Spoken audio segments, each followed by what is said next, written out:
இங்கே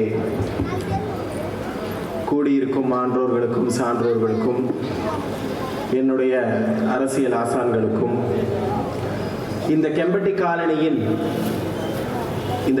காலனியை ஆண்டு கொண்டிருக்கும் தர்மராஜா அவர்களுக்கும் உடனுரை திரௌபதி அம்மனுக்கும் என்னுடைய வணக்கத்தை தெரிவித்துக் கொண்டு, இந்த உடம்புல ஓடுற 75% இந்த கெம்பட்டி காலனியோட மண்ணு, இந்த கெம்பட்டி காலனியோட தண்ணி, இந்த கெம்பட்டி காலனியோட வேல்பூரி, இந்த கெம்பட்டி காலனியோட பூரி. ஒவ்வொரு நகத்திலையும், ஒவ்வொரு சதையிலையும், ஒவ்வொரு நரம்புலையும் இந்த கெம்பட்டி காலனி எனக்குள்ளார உறைஞ்சிருக்கு. இந்த மொத்த இந்திய இந்துத்துவ வரலாற்றிலிருந்து கொஞ்சம் இந்த கெம்பட்டி காலனி நீங்க உருவிட்டீங்கன்னு வச்சுக்கோங்க. ஒரு முக்கியமான பங்கு கெம்பட்டி காலனியில் இருந்து புறப்பட்ட இந்துத்துவத்திற்கு வயது 30. எதனால நம்ம பண்ணோம், எதனால நம்ம இங்கிருந்து கிளம்பணும் அப்படின்னு பார்த்தா, நம் மீது தாக்குதல் நடத்தப்பட்டது. அதனால நம்ம இங்கிருந்து புறப்பட்டோம். நம்ம நிறைய தலைவர்களை பார்த்திருக்கிறோம். பொருளாதார தேவைக்காக அரசியலை விட்டு போயிடுவாங்க, அதிகாரமின்மைக்காக அரசியல் விட்டு போயிடுவாங்க, கொலை மிரட்டல்களுக்காக பார்த்து அரசியல் விட்டு போயிடுவாங்க. ஆனால் இவை அனைத்தையுமே தாண்டி, 4 வருடம் சிறைவாசத்தையும் தாண்டி, பொருளாதார இன்னல்களை தாண்டி, இன்று வரை இந்த இந்துத்துவ அரசியலில் வேர் பிடித்து நின்று கொண்டிருக்கும் ஒரே தலைவன் தமிழ் திரு அர்ஜுன் சம்பத் அவர்கள் மட்டும்தான். இன்று இந்த தமிழ்நாட்டில் இன்னைக்கு நம்ம பேசிட்டு இருக்கிற முக்கியமான இந்துத்துவ தலைப்புகள், முக்கியமான இந்துத்துவ விவாதங்கள் எல்லாத்துக்கும் இந்த விதை யார் போட்டது? திருவள்ளுவர் ஹிந்துவா சமணரா அப்படிங்கிறதுக்கு மொத இந்த சர்ச்சையை, இந்த உண்மையை கிளப்பி விட்டது யாருன்னு பார்த்தா அது இந்து மக்கள் கட்சி. முருகர் தமிழ் கடவுளா வடநாட்டு கடவுளா அப்படிங்கிற போது முதல் முறை வேலை எடுத்தது யாருன்னா இந்து மக்கள் கட்சி. இந்த மாதிரி நான் சொல்லிட்டே போகலாம். தமிழர் மட்டுமே ஹிந்து என்ற வார்த்தைக்கு சொந்தக்காரர்கள் இந்து மக்கள் கட்சி. இமயம் முதல் ஈழம் வரை நீங்க இந்த ஈழத்தமிழர்கள் விஷயத்துல எந்த இந்து இயக்கங்களும் ஈழத்தமிழர்களை ஒரு அரசியல் தீண்டாமையோடு அணுகுனாங்க. ஆனால் ஈழத்தில் சிந்துவது வெறும் 20 கோடி தமிழர்களின் பிரச்சனை அல்ல.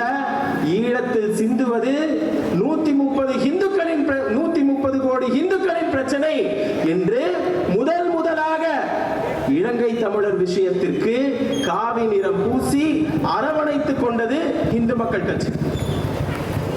இந்து மக்கள் கட்சியை கொஞ்சம் இந்த அரசியல், இந்த தமிழக அரசியல் இருந்து வெளியில் எடுத்துக்கிட்டீங்கன்னா, தமிழக அரசியல் களம் ஒரு இந்துத்துவம் அல்லாத, ஒரு நாத்திக, எதுவுமே இன்னைக்கு பிஜேபி காரங்க பேசுறதுக்கு பயப்படுறாங்க, பெரியாரை திட்டத்துக்கு பயப்படுறாங்க. இப்ப பெரியாருக்கு நிறைய எதிர்ப்பு வரலாம், மேடையா ஏறி போய் தமிழ்ங்கிற வார்த்தையில பெரியாரை திட்டிட்டு இருக்கலாம்.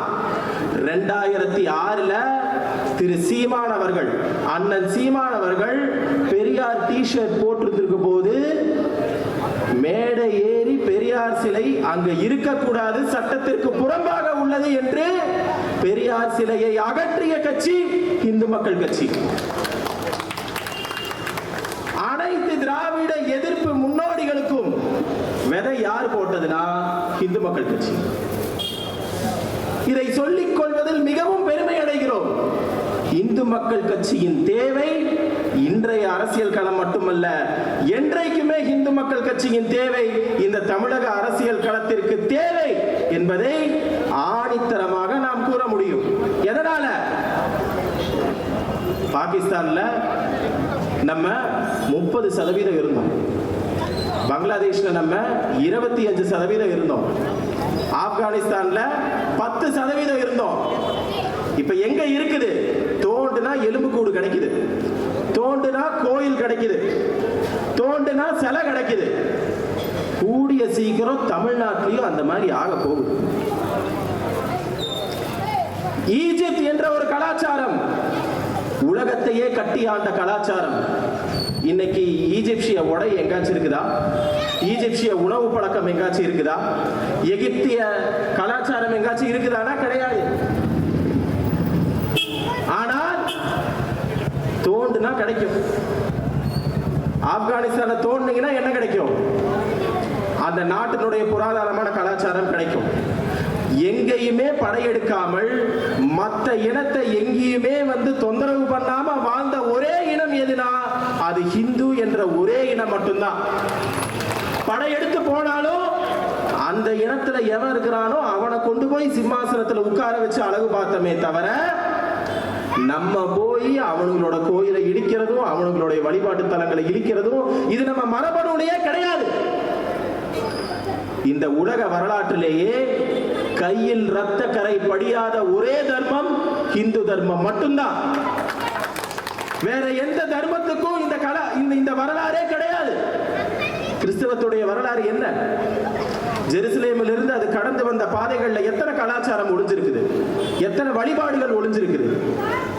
இஸ்லாம் அரேபியாவிலிருந்து இந்தியா வரைக்கும் வந்த வழியில எத்தனை கலாச்சாரங்களை ஒளிச்சிருக்குதுன்னு பாருங்க. எல்லாருமே மற்றவன் தலையில ஏறி உட்காரணும் தான் பார்த்தானே ஒழிய மற்றவனை வாழ வைக்கணும்னு பார்த்து. இந்த ஹிந்துங்கிற ஒரு இழிச்சவங்க அவ்வளோ அடி வாங்கினா ஜம்முல, அவ்வளோ அடி வாங்கினா காஷ்மீர்ல. எங்களை எல்லாம் கூப்பிட்டான் வருஷத்துக்கு. நாங்களும் போய் அவன் அந்த அகதியா உட்கார்ந்துருக்கிறான் பாத்தீங்களா, சொந்த நாட்டிலேயே அகதியா உட்கார்ந்துருக்கிற கேம்ப்ல. அங்க போய் அவன் என்ன சொல்றான்னா, அங்க நாங்க மதசார்பற்ற ஒரு இனம்ங்கிறத சொல்றான். இவனுக்கு இந்த மதசார்பற்ற நோய், விழிப்பில்லாமல் இருக்கின்ற நோய். 4 நாளைக்கு முன்னாடி ஒரு செய்தி, இந்த வயநாட்டில் நடந்த நிலச்சரிவுக்காக நான் தீபாவளியை நான் புறக்கணிக்கிறேன்னு ஒரு சிறுமி, எங்க மதுரையில் இருக்கிற சிறுமி, பாலஸ்தீனத்தில் அத்தனை பேர்த்த குண்டு வச்சு கொண்டாங்க. யாராச்சும் ரம்ஜானை புறக்கணிச்சாங்களா? யாராச்சும் நாங்க பக்ரீத்தை புறக்கணிச்சாங்களா? அவங்களுடைய வழிபாடுகளும் அவங்களுடைய விழாக்களும் எதுவுமே அவங்களை தடுக்கிறது கிடையாது. அங்க செத்தது அந்த காசாவுடைய அளவு எவ்வளவு தெரியுங்களா? வெறும் 360 கிலோமீட்டர் ஸ்கொயர்டு கிலோமீட்டர், அவ்வளவுதான். சும்மா இந்த கோயம்புத்தூர்ல பாதி.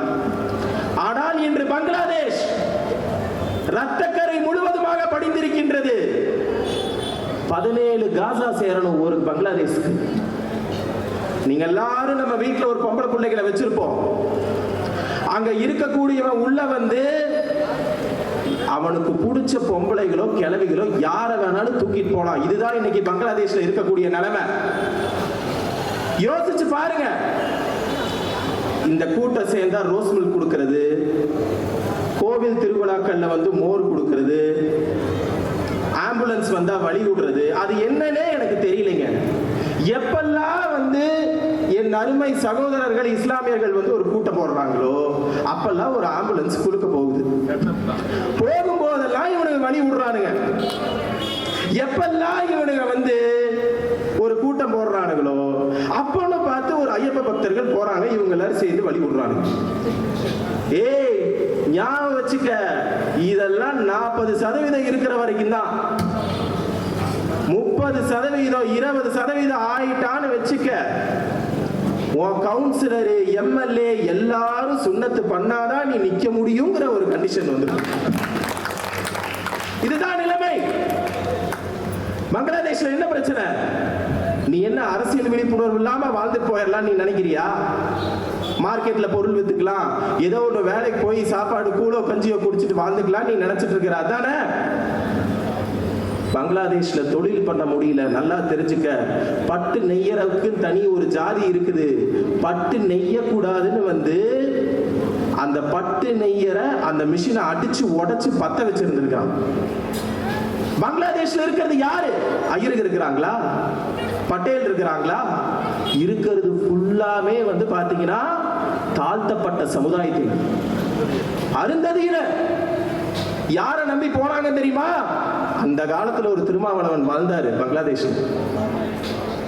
நாங்க எப்பவுமே இஸ்லாமியர்களும் நாங்களும் சகோதரர்கள்னு சேர்ந்து பங்களாதேஷ் பார்டருக்குள்ளார ஒரே ஒரு எம்பி அவரு உள்ள கூட்டிட்டு போனார்.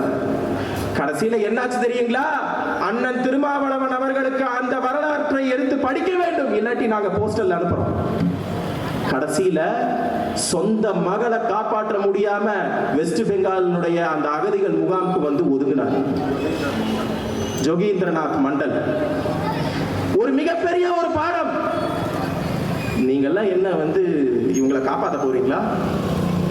தீண்டத்தகாதவர்களை வந்து காப்பாற்ற போறீங்களா? தாழ்த்தப்பட்டவர்களை வந்து காப்பாற்ற போறீங்களா? ஹரிஜனங்களை வந்து காப்பாற்ற போறீங்களா?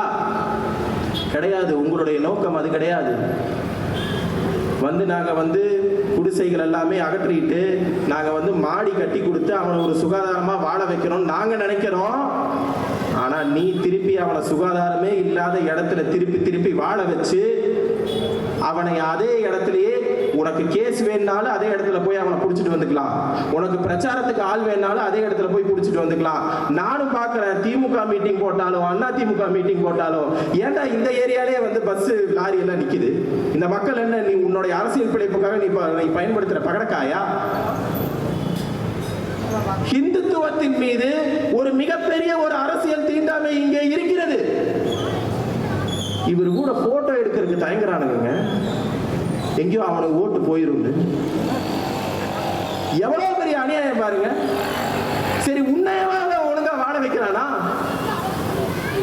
ஏதோ இஸ்லாமியர்களுக்கு நான் வந்து வீடு கட்டி கொடுக்கிறேன், இஸ்லாமியர்களுக்கு நான் வந்து கல்வியில இடஒதுக்கீடு கொடுக்கிறேன்னா அதுவும் இனத்துக்கு பண்ற ஒரு நல்லது. அவன் என்ன சொல்றான்? கைதிகளை விடுதலை பண்றேங்கிறான். அப்ப கைதிகளை விடுதலை பண்ற பக்கம் நீ சாஞ்சினா எதுக்காக அவனுக்கு நீ ஓட்டு போடுற? எதுக்காக நீ அவனுக்கு ஓட்டு போடுற? ஒரு வாக்குச்சாவடியினுள் ஒரு இஸ்லாமியனாக இருக்கிறான், ஒரு கிறிஸ்தவனாக இருக்கிறான். ஆனா இந்து மட்டுமே இளிச்சவாயனாக இருக்கிறான். என்னைக்கு ஹிந்துவிற்கு அரசியல் விழிப்புணர்வு வருகிறதோ, சத்தியமா வராது. ஏன் வரணும்? வராது. ஏன்னா உதயநிதி என்ன ரெட் ஜெயண்ட்ல வந்து படம் எடுக்கிறாரு. நாங்க வளர்த்துற கோபாலபுரத்துல சாப்பாடு போட்டு வளர்த்துறவனுக்குள்ள நெறியாளர்னு கோட்டை போட்டு 8 மணிக்கு உட்கார்ந்து பேச வைக்கிறோம். யூடியூபர்னா சாதாரண யூடியூபர் இல்லைங்க. இப்ப நீங்க யூடியூப் சேனல் நடத்தணும்னு வச்சுக்கோங்க, புரட்சியா பேசிடக்கூடாது, ஃபுட் பிளாக் அதெல்லாம் நீ என்னமோ பண்ணிக்க. ஆனா கனிமொழி அக்காவை கூப்பிட்டு, மேடம் உங்களுக்கு பாயாசம் பிடிக்குமா இல்ல கேரட் கீர் பிடிக்குமா? உதயநிதி அண்ணாக்கு அம்மாவோட சமையல் பிடிக்குமா இல்ல மனைவியோட சமையல் பிடிக்குமா? இப்படி கேட்கறவங்க யூடியூபர் நீ தான் இருக்கணும். அது நீ எவ்வளவு கெட்ட வார்த்தை. பிலிப்னு ஒரு சேனலுங்க, காது கொடுத்து கேட்க முடியாது, எல்லாமே பெண்கள் பத்தின கெட்ட வார்த்தை.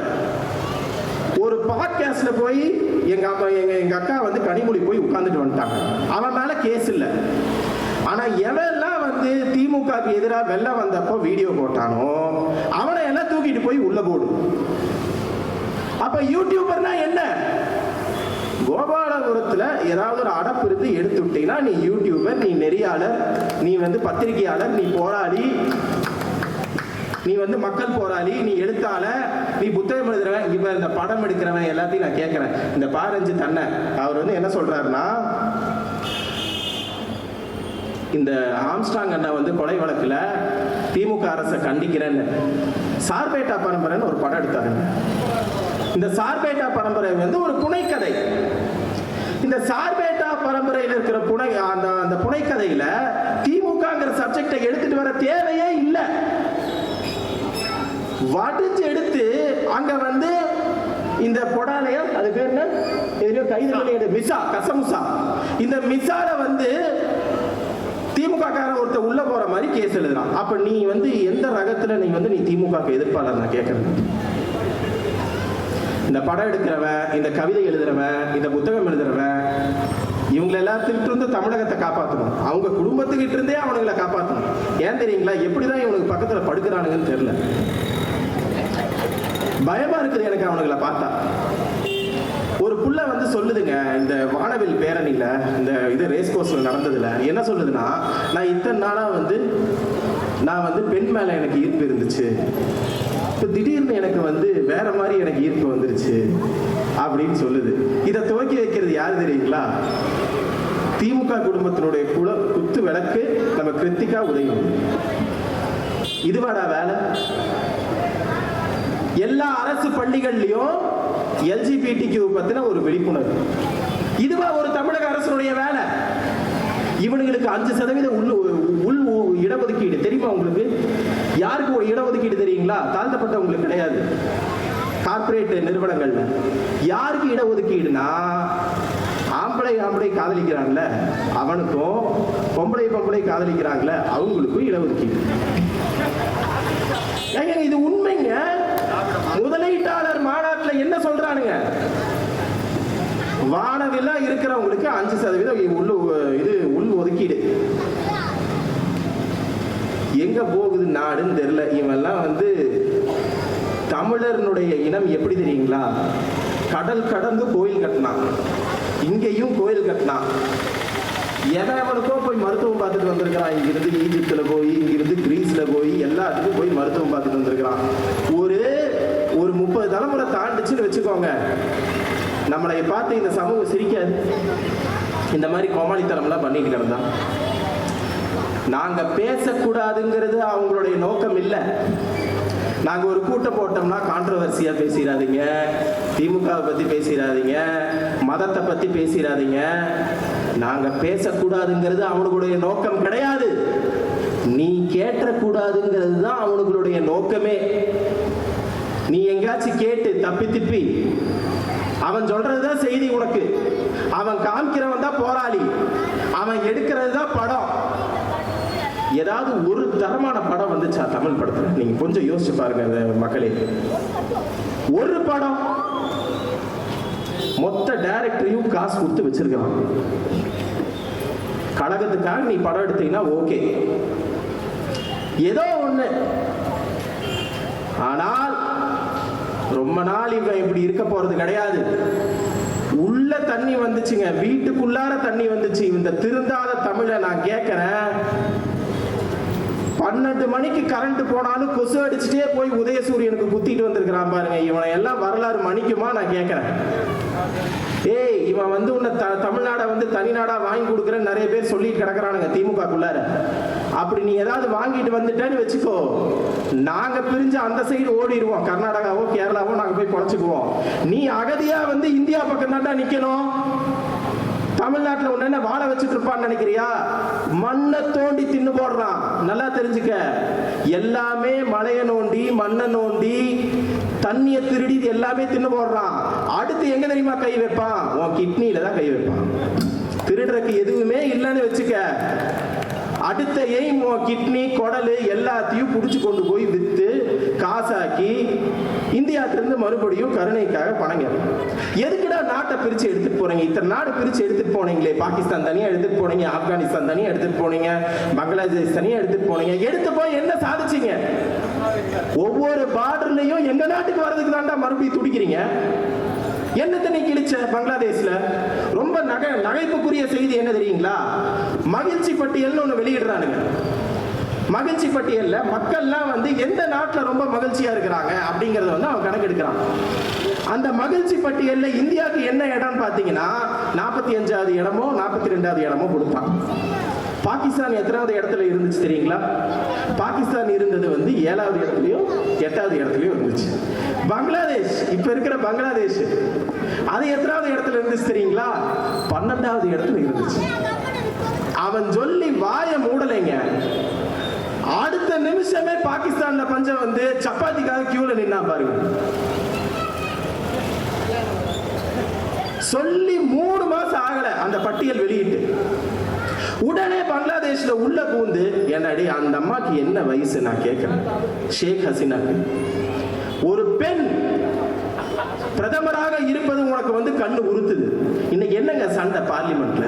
இன்னைக்கு என்ன சண்டை? வக்பு, அந்த வக்பு வாரியத்துக்கு உண்டான திருத்த மசோதா இருக்கு இல்லைங்களா? அதுல என்ன சொல்றாங்க? மாற்று மதத்தினரும் உள்ள வந்துக்கலாம், பெண்களையும் அதுல முக்கியமான பதவிகள்ல உட்கார வைன்னு சொல்றாங்க. நீ வந்து ஏன்டா டே எங்க கோயில்ல வந்து பெண்கள் பூசாரி ஆகலாங்கிற? அப்போ வக்ஃபு வாரியத்துல வந்து பெண்கள் வந்து முக்கியமான இடத்துல உட்காரக்கூடாதா? அதுக்கு எங்க கனிமொழி அக்கா எந்திரிச்சு இது வந்து இஸ்லாமியர்களை நசுக்குவது, பிற மத விஷயங்கள்ல நம்ம தலையிடக்கூடாது. அப்போ இத்தனை நாளா கோர்ட்டு சொல்லி நீ வந்து வெளியேற மாட்டேங்கிற, எங்க கோயில்ல இருந்து ஏதேதோ சொல்லி வெளியேற மாட்டேங்கிற. அப்போ எங்களுடைய மத தளங்கள், எங்களுடைய கோவிலுடைய சொத்துக்கள், அதுல அரசு தலையிடலாம். ஆனா வக்ஃபு வாரியத்தினுடைய சொத்துக்கள்ல அரசு ஏன்டா தலையிடக்கூடாது? ஏன் கணக்கு கேட்கக்கூடாது? இங்கிருந்து போய் என்ஓசி வாங்கிட்டு வாங்கங்கிறானுங்க. உங்களுடைய நிலத்தை விற்கணும்னா இந்த நாடே ஒரு என்ஓசி நாடாயிருச்சு. தேர் ஓட்டணும்னா போய் என்ஓசி வாங்கிட்டு வா. விநாயகர் சதுர்த்தி ஊர்வலம் நடத்தணுமா போய் என்ஓசி வாங்கிட்டு வா. இல்ல திருவிழால வந்து ஸ்பீக்கர் கட்டணுமா என்ஓசி வாங்கிட்டு வா. வேற எதுக்கு தாண்டா என்ஓசி வாங்கணும்? நாங்க நீங்க சொல்லு, வாழ்றதுக்கு என்ஓசி வாங்கணுமா? புள்ள பேக்கறதுக்கு நாங்க என்ஓசி வாங்கணுமா? எதுக்காக நாங்க என்ஓசி வாங்கணும்? இதை சிந்தித்து பார்க்க வேண்டும். நேரமின்மை காரணமாக என்னுடைய உரையை இதோடு முடித்துக் கொள்கிறேன். நன்றி, வணக்கம், ஜெய்ஹிந்த்.